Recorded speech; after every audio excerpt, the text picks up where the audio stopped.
Good morning, ladies and gentlemen, and welcome to this IT governance webinar on security testing and ISO 27001. I'm Alan Calder. I'm the Chief Executive of IT Governance in the USA, also of the whole group. I'm the founder of the company. IT Governance is the single source supplier of everything that any organization might want to be able to access to deal with IT governance, cyber risk management, and IT compliance. I wrote a book about it. It's now coming up for its 8th edition, finally coming through the back end of the development process. A number of other books around ISO 27001, cybersecurity, and the 20 odd years of experience that I've had in this business is part of how IT governance is recognized as having very deep experience in cybersecurity and privacy. We're widely recognized around the world. The expertise that lives in our consultants, trainers, subject matter experts informs all of the content that we provide for our clients and the services that we design and deliver for them. We've delivered some 1,300 projects helping organizations achieve and maintain ISO 27001 compliance. We've got 15,000 plus people gone through ISO 27001 training courses. We have a very high number of Cyber Essential certifications. That's a UK certification which applies to organizations that want significant government contracts particularly. And we have more than 2,500 customers using our governance, risk and compliance software. Our focus on customer service and quality means that we continue to be very highly rated. So our Net Promoter Score, our Trustpilot scores all indicate the kind of level of service that we pride ourselves on delivering to our customers. And the agenda for today, after that background, is to talk about security testing within the ISO 27001 framework and how you can link penetration testing, security testing with the requirements of ISO 27001 as an information security standard, scoping your penetration testing, best practices to ensure it aligns with the requirements of ISO 27001, how to get the best out of it, and then of course, the different ways in which we might be able to help you take that forward. You will have noticed that you're all on mute. That's simply to try and cut out background noise. If you find that you have questions as we go through the webinar, please in the GoToWebinar panel, which should be on the screen in front of you, there is a section of it called questions. If you click on that, if you open that, you can type your questions into that section of the panel. When we come to the Q&A section, which will be about 35 minutes or so from now, then if there are any questions, what I'll do is I'll read the question out, share the question, and then answer it to the best of my ability. So let's talk about integrating technical testing within the ISO 27001 framework. So why would you even want to think about penetration testing or security testing? Well, if you look just at the history, in this January alone, 29 billion personal records, PII records, compromised in the month only. It's a stunning month because if you look back at the last year, our research found that 8 billion records across the whole year had been compromised, which we thought was pretty significant until, of course, you get to this January and you get something like 3.5 times that compromised in a single month. And the surge in data breaches signals really a critical juncture for organizations to reassess and reinforce security measures. And when you think about the fact that the overwhelming majority of breaches, of data breaches, comes from us compiling, the numbers come from us compiling many, many different breaches. The data includes credential theft and other information which is stolen once and can be used multiple times to infiltrate networks and to penetrate and steal information that you might want to be protecting. So organizations need to continually reassess and reinforce their security and do that on multiple different fronts. So why would you think about ISO 27001 in the context of dealing with this huge spread, this huge upsurge in successful cyber attacks? Well, ISO 27001, first of all, is about information security management. So it's about how management should approach information security. It's not about giving the tech team a lot of money and saying, go away and put some controls in place. It's about enabling management to draw on best practice to identify the necessary operational, human, physical, and technological measures that will be appropriate for protecting the key assets of the organization. So it's a solution that recognizes that technology on its own is simply not enough to deal with the challenges of avoiding being breached. You're going to be breached, and the question of being breached is how do you respond, how do you deal with it, how do you make sure that when you're breached, you deal with it in a way that's effective. And a big part of dealing with the risk of being breached is integrating technical testing within your ISO 27001 framework. ISO 27001 isn't like, for instance, the PCI standard, if you're aware of it, that sets out very specific things that you've got to do. ISO 27001 sets out a number of very clear principles, if you like, as to how you manage information security effectively within the organization. It's a management system. And a big part of a management system is not just putting in place the measures that you think will mitigate risk, but putting in place the measures that will enable you to satisfy yourself that those mitigations are working. So you want assurance that your technological defenses, for instance, are adequate. They're going to stop e-attackers, cyber attackers from getting into your network, your assets, your infrastructure, and they want to protect you want to be sure that the protections you've put in place around your technological infrastructure are working, and your protections include things like firewalls, include updating to deal with and patch vulnerabilities. All of those are areas that you should automatically be doing anyway to deal with the likelihood of being attacked. So how do you go about doing that? Well, the reality is that, first of all, without the right data to draw on, you can't properly protect yourself. If you don't know what is threatened, if you don't know where your vulnerabilities are, it's very difficult for you to work out what the appropriate controls would be to determine how much to spend on them. So the first thing to think about the role of penetration testing is in terms of identifying where you have vulnerabilities.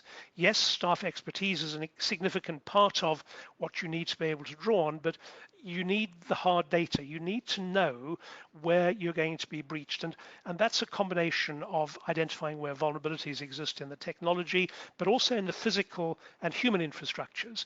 And when you've identified those vulnerabilities, you can think about what kinds of threats might exploit them. And therefore, you can think about the different ways in which you might go about protecting yourself from them happening. For those of you who don't know it, ISO 27001 is a management system of which the critical clauses are clauses 4 through 10. So clauses 1, 2, and 3 are, if you like, simply introductory. They provide definitions, they provide critical information, but the stuff you have to do to comply with ISO 27001 is set out in clauses 4 through 10. At the heart of an ISO 27001 management system is the idea of leadership, is the idea that senior management should take the lead in determining what the objectives of information security in the organization are, what you're prepared to spend on achieving those objectives, that you do a risk assessment to consider the risks to achieving those objectives, you select controls that you put in place to mitigate the risk, to reduce the risk to an acceptable level, and you do that following a series of steps which set within the context of your business environment, your sector, what your leaders require, but which enables you to run a set of operations which draw on properly competent support from people, where your mitigations are planned, where you drive continual improvement across the organization. Continual improvement depends on continually evaluating the performance of your controls in relation to your risk assessment and in relation to your business objectives. It's a pretty straightforward standard. There's a lot of help that you can get to comply with it or improve how you go about complying with it, but it's a very straightforward standard. As I said, bear in mind that it's risk assessment that's fundamental, how leadership, top management drives the risk assessments to identify risks, and how you use testing and performance evaluation to improve the effectiveness of the controls that you put in place in order to achieve your information security objectives. So, what's the role of ISO 27001 security testing and how these are linked? what is penetration testing? And security testing, penetration testing, you could use interchangeably. There are in fact some differences in the way those terms are used, but for the purposes of this webinar, I'm going to talk about penetration testing and security testing as being effectively the same thing. Penetration testing is used to identify and exploit weaknesses in systems, in physical measures, in personnel, assessing their resilience against real-world attacks. So an attacker, to get into the core of your business, to get at your core assets, has to penetrate your defenses. Penetration testing is finding out how good those defenses are, working out where the vulnerabilities are and plugging them. And remember, you could have vulnerabilities at a number of levels. So an attacker might be able to get through the first level of defense, and you need to know how you're going to stop them at the second level of defense. Penetration testing is a methodology that uses skilled ethical hackers, people who have the appropriate qualifications and the right ethics and operate in a properly governed environment, to test for specifically technical vulnerabilities. Some tests can involve looking for physical vulnerabilities, so looking for ways in which you can physically penetrate an organization, and the other type of testing, of course, involves simulated phishing tests, sending out emails to target audiences which are specifically phishing emails. They have the characteristics of a phishing email, but when somebody clicks on the link, they go to a safe environment, so that what you can do is identify who needs to be trained, and you can identify over a period of time the ways in which your training of people around phishing has driven down the likelihood of people to be taken in by a phishing attack. So penetration testing is a set of activities, you scope them, and the output of a penetration test is a report. And the report is detailed. It identifies what vulnerabilities have been spotted, what the impacts on the organization are if those vulnerabilities are exploited, and usually has recommendations for remediation to enhance the security posture of the system or of the network. So you can think of penetration testing, therefore, as being a good contributor to thinking about what you should be doing from a cybersecurity point of view. It could be part of how you plan an ISO 27001 implementation. It's a way of identifying where you have vulnerabilities and planning to close them. It could also be something that you do because, hey, it's a regulatory requirement. So there are a number of laws increasingly for which penetration testing is simply a requirement. Contractually, PCI DSS, if you're a payment card processor, you're supposed to be carrying out, depending on the volume, of course, you're supposed to be either doing vulnerability scans. From the 1st of April, PCI version 4 has very specific requirements. If you're a larger merchant, then you should be doing penetration tests on a regular basis.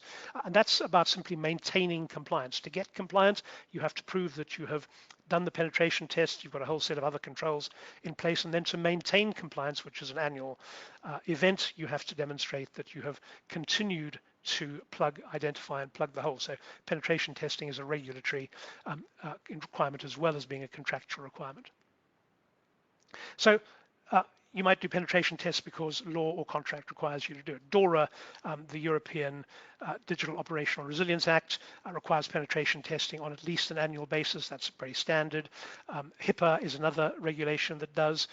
SEC cybersecurity rule, while you don't have to do penetration testing in order to comply with that, making an annual declaration, which is what the SEC cybersecurity rule requires, where you're unable to identify what you do to test your systems is unlikely to be a useful declaration. CMMC is another framework where penetration testing is a kind of expected component. So penetration testing is part of regulatory and contractual compliance. It's also a way of building out your risk assessment, identifying where you have risks. When performed regularly, penetration testing can provide repeatable and comparable results across a number of infrastructure elements. So being able to identify that you have found and closed down particular vulnerabilities is a useful strand of information. That a particular vulnerability keeps on occurring, so you keep on having the firewall misconfigured, that's a useful thing to know, because then you can address the cause of it, which might be somebody who is ill-trained on how to configure firewalls, for instance. So penetration testing can be an important part of your initial and ongoing risk assessment. You're going to put in place a number of controls which will come out of your risk assessment. A number of those controls will be technical, so they will include things like patch management, updating operating systems, updating applications, making sure that you have in your coding practices, you've deployed secure coding practices, and so on. Penetration testing is a good way of testing to find out whether the controls you selected to reduce your risk are in fact efficacious. They're doing what they should be doing. So trying to exploit the vulnerabilities that you think you've closed is a key contribution that penetration testing can make. So 3 ways in which penetration testing really does contribute to making sure that you comply with regulation, but you've identified the critical risks that you need to deal with. Of course, it's up to the organization to determine its security needs based on a risk assessment. ISO 27001 doesn't tell you what controls to put in place. So penetration testing is not as strictly a requirement per se of ISO 27001. It is referenced, though, in a number of Annex A controls. So in particular, in 8.8, which is the management of technical vulnerabilities, in 8.29, security testing in development and acceptance, and in 5.35, independent review of information security, those 3 controls all identify penetration testing as having a contribution to make to the achievement of that control.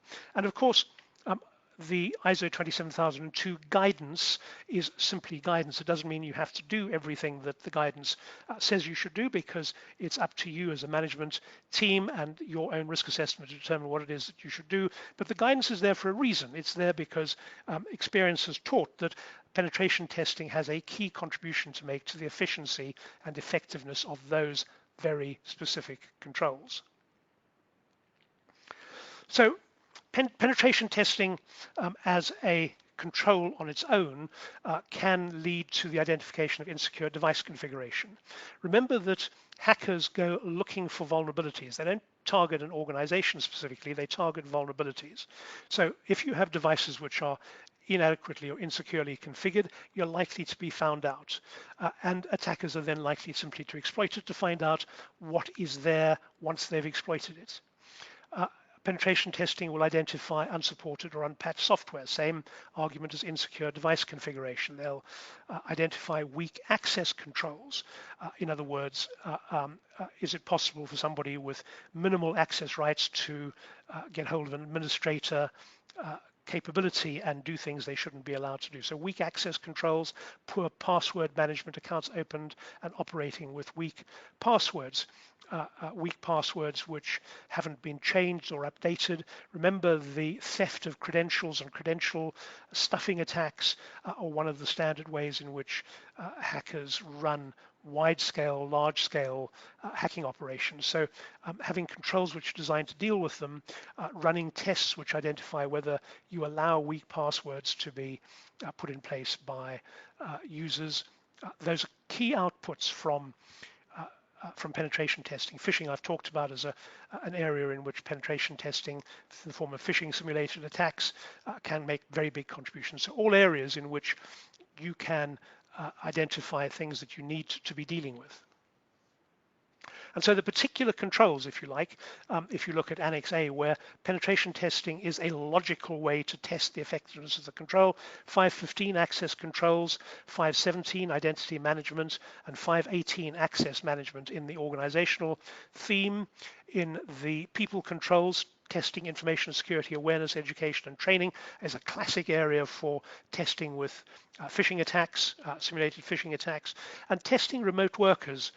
Remember, with so many hybrid and remote workers, often using home-based systems, you have potentially multiple people doing significantly confidential work on devices which are connected to the internet through an insecure home router. So testing remote working can be a very sensible way of identifying where there are vulnerabilities in home-based workers and then determining how you might go about closing those down. And of course, physical controls as well, physical security perimeters, physical entry, security offices, rooms and facilities, and finally 7.8, equipment siting and protection, all areas in which you might deploy penetration testing in its physical form as a way of identifying whether the controls you've selected are doing the job that you want them to do. And then finally, of course, mostly it's going to be the technical controls that you will test with penetration testing. So and all the technical controls are in theme 8. So 8.1, user endpoint devices, 8.2, privileged access, 8.3, information access, that's restricting who has access to what types of information, 8.4, access to source code. You don't want anybody but developers and under certain circumstances to access your source code. You want authentication to be carried out securely. So you want to find out if it's possible for somebody, for instance, to set up a username and password, and they get the password or the password change details sent to them in clear code. That's not secure.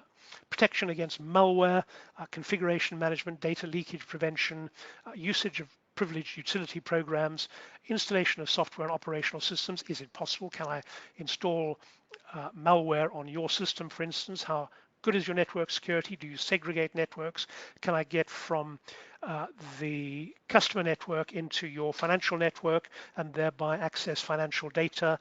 How do you filter information on the web? How secure is your coding? All of those areas in which good penetration testing, and the same type of test is not going to test all of that, but good penetration testing will enable you to identify whether those codes are working or not. And believe me, you want those controls to work. If you put those controls in place and they don't work for you, you not only will be attacked, but you won't know about it because you didn't test for it and you haven't thought about how to deal with them. And that means that by the time you discover that you've been attacked, it will be way too late. The attackers will have got in and you will be in trouble.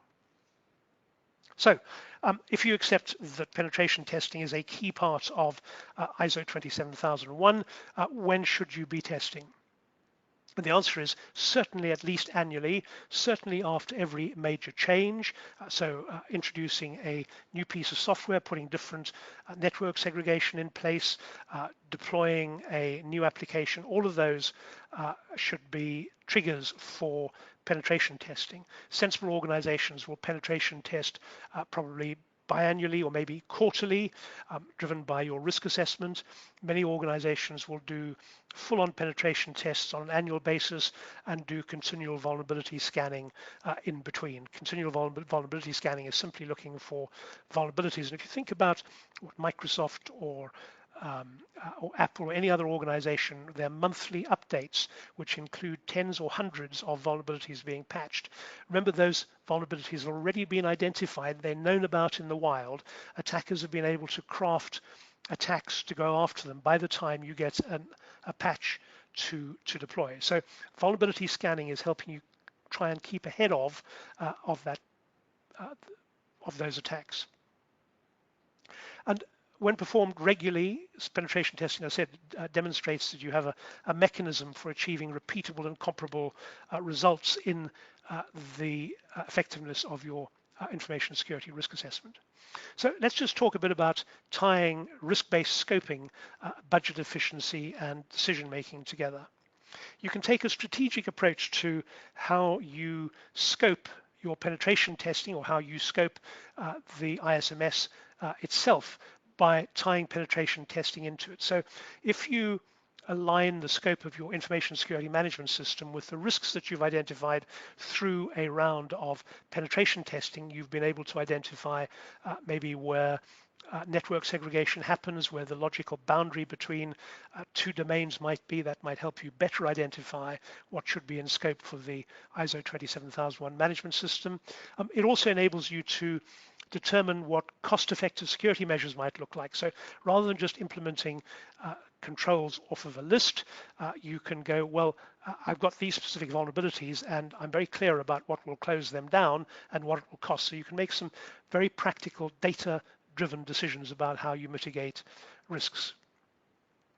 And that, in other words, means you can make tailored decisions around risk mitigation and around your risk mitigation strategy so that you can balance however much money you've got to spend, and nobody has a limitless amount of money to spend, with essential security actions. And penetration testing enables you to really think very clearly about where it is that hackers, e-attackers can get into your network, and therefore think clearly about how do you go about defending those. And you can arrive at decisions which say, well, we're not going to defend against that. We're going to let people come in and we'll deal with it through our incident response mechanism, for instance. There are a number of ways you can think about how you deal with that. But it's if you think about scoping penetration testing, scoping the management system as a how do I use this activity to drive value for the organization, you begin to get the real benefits of tying ISO 27001 and penetration testing together. Implementing security controls that offer the best return on investment is a sensible thing to do. And therefore risk assessment with penetration testing, a key component of that, is a key contributor to determining how you allocate budget. Enables you to make informed choices about how you're going to mitigate risk. Are you going to deploy technical controls in this area, physical controls in another, human controls in a third, because they each have different costs and different levels of exposure.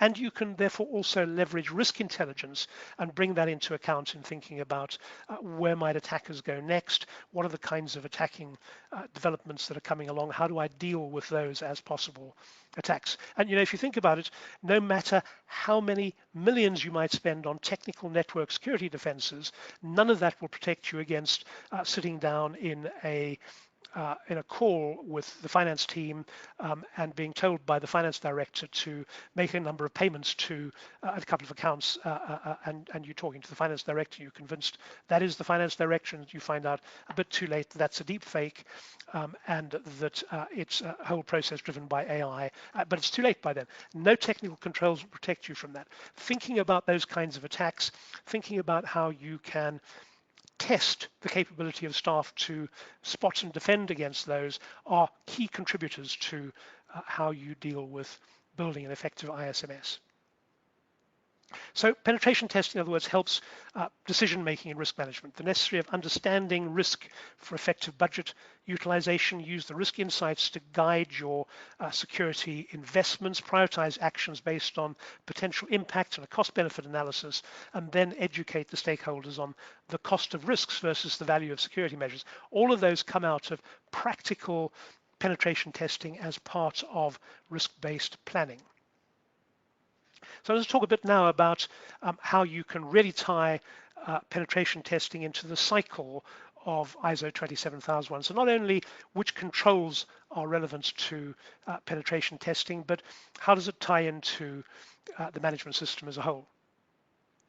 Well, penetration testing should tie into your risk assessment. Risk assessment should be updated annually, more often if the environment changes. Penetration testing gives you new data about vulnerabilities and threats to your own environment, can inform your risk assessment. It can ensure that you've actually identified all of the assets, because quite often organizations will do an initial asset inventory. They think they've got everything. The penetration test identifies a number of items that are clearly within scope but which hadn't been tracked and therefore which are not being protected. So testing is a key contributor to building test plans that ensure that you are identifying all the assets and areas of risks inside the ISMS, and you then putting appropriate mitigating controls in place.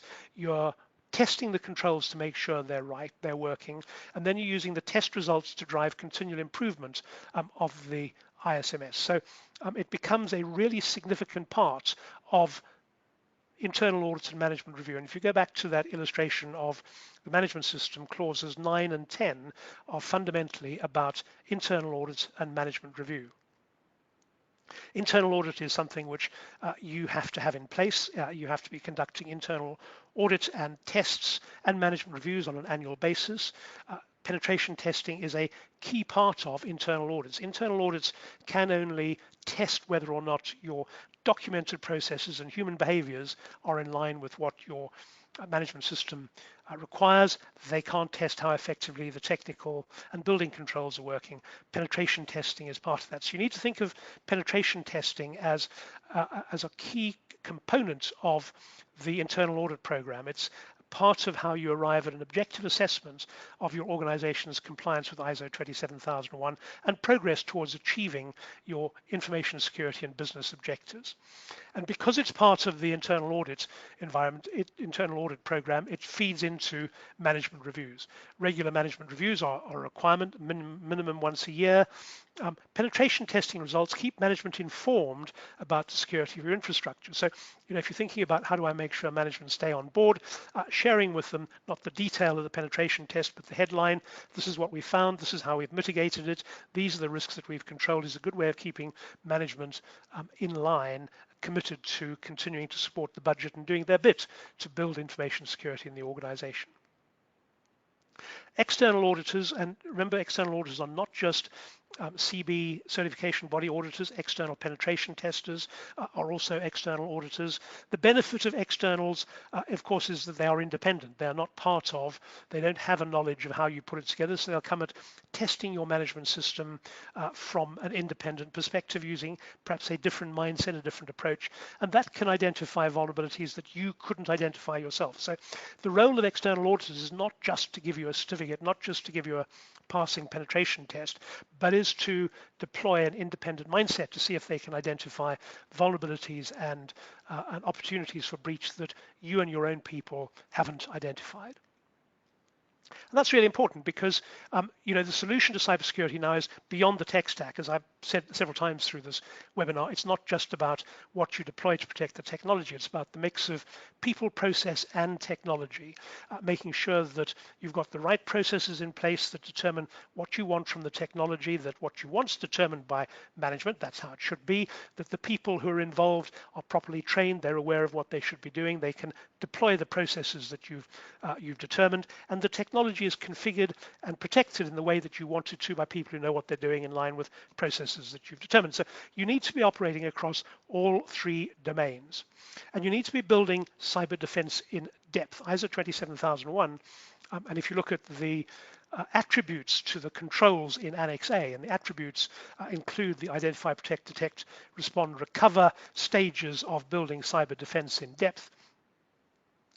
ISO 27001 really is about cyber defense in depth. It's about protecting confidentiality, integrity, and availability of information. That's why it ties into so many regulations and laws, all of which are, to one extent or another, about protecting C, I, and or A. And ISO 27001 recognizes that cyber and privacy risks are effectively just different sides of the same coin. If you're protecting information correctly, you're protecting personal information, PII, and you're protecting financial information, all the other valuable information of the organization. So building cyber defense in depth, using penetration testing to drive continual improvement is what smart organizations are doing.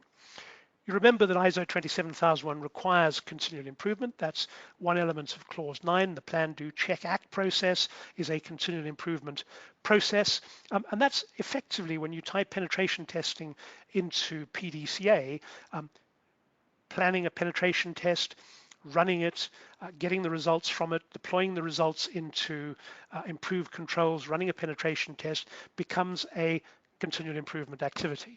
It helps you improve risk management, informs decisions about the effectiveness of controls, can help you decide that a particular control is a waste of time and you'll retire it and replace it with something that does a better job. And of course, penetration testing, particularly the ones that test the physical environment, tailgating, seeing if you can get into secure environments without having the right authorization, phishing simulations, all of those keep people properly involved. They might be aware that an attack is happening.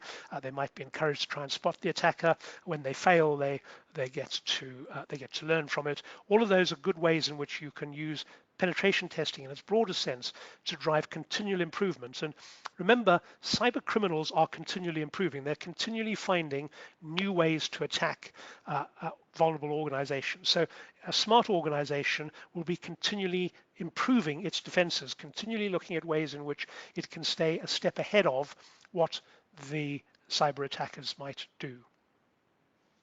So there are some ways in which we can help you deal with that. Of course, we're a penetration testing organization. We're CREST accredited.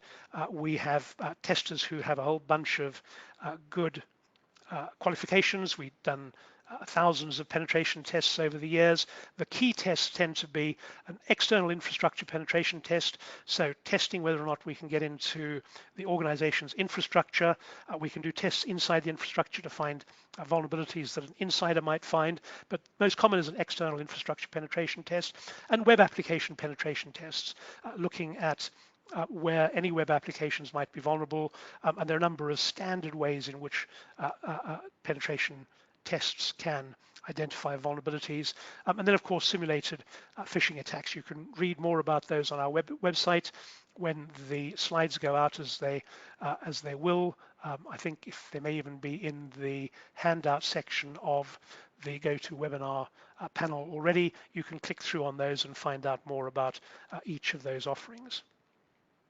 CyberComply is a tool into which, when you upload a penetration test, it will automatically feed the penetration test results into the continued improvement log. It will link them to your risk assessment.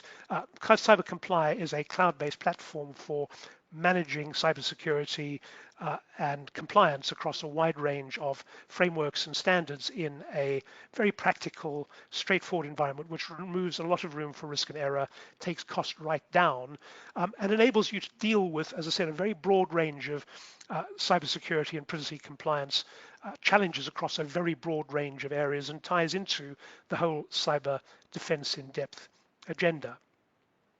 Lots of people use and like CyberComply. We say don't risk it, CyberComply it. But as I say, think of CyberComply as an environment within which to be addressing cybersecurity. It's penetration testing that is the key way in which you advance really thoroughly your ISO 27001 management system. There are a number of other ISO 27001 offerings that we have, whether it's helping you implement standards, training courses, all of those are available for you as well. But as I said, it's penetration testing that is the key driver for effective continued improvement in your information security management system. And that, ladies and gentlemen, brings me to the end of what I'd planned to say. So this is the point at which, if you have questions, I'm very happy to address them. And if you have questions, the way to pose them to me is to put them into the Q&A panel in your GoToWebinar. And what I'll do is I will pick up the questions and I'll answer them. So I've got a couple of questions already. I'll give you a couple of minutes, just if there's any more questions to go in there. I'll give you a minute or so, and then I'll start answering them.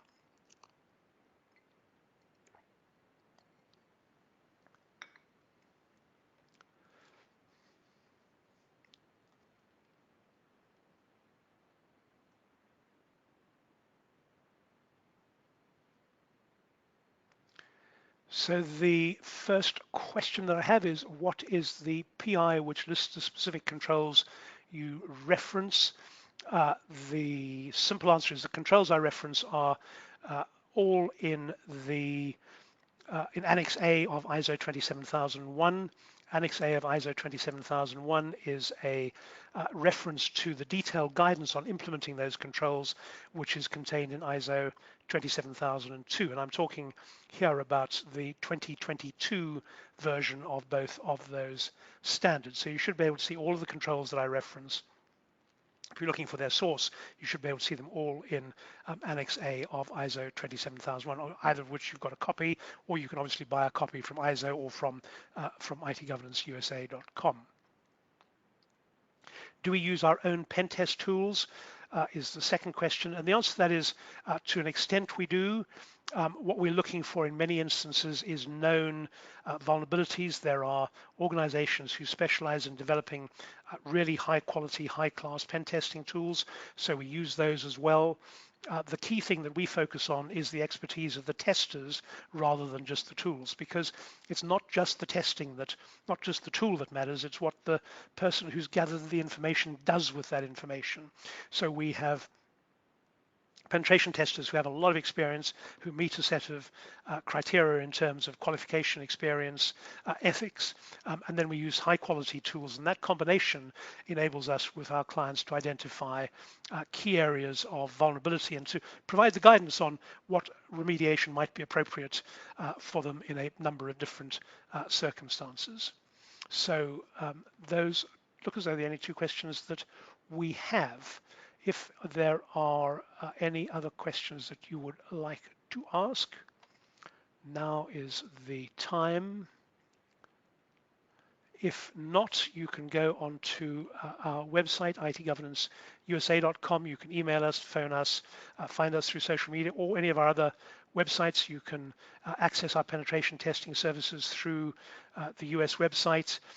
We can deploy it relatively short order to help you deal with vulnerabilities. And of course, we understand how to tie penetration testing into ISO 27001. So, ladies and gentlemen, I hope that's been a useful webinar this morning. It brings us to the end of the session. The recorded webinar will be available on our website within the next day or so. But in the meantime, I hope you all have a very successful Thursday. And for those of you who are enjoying a break over Easter, I hope you enjoy that as well. Thank you and goodbye.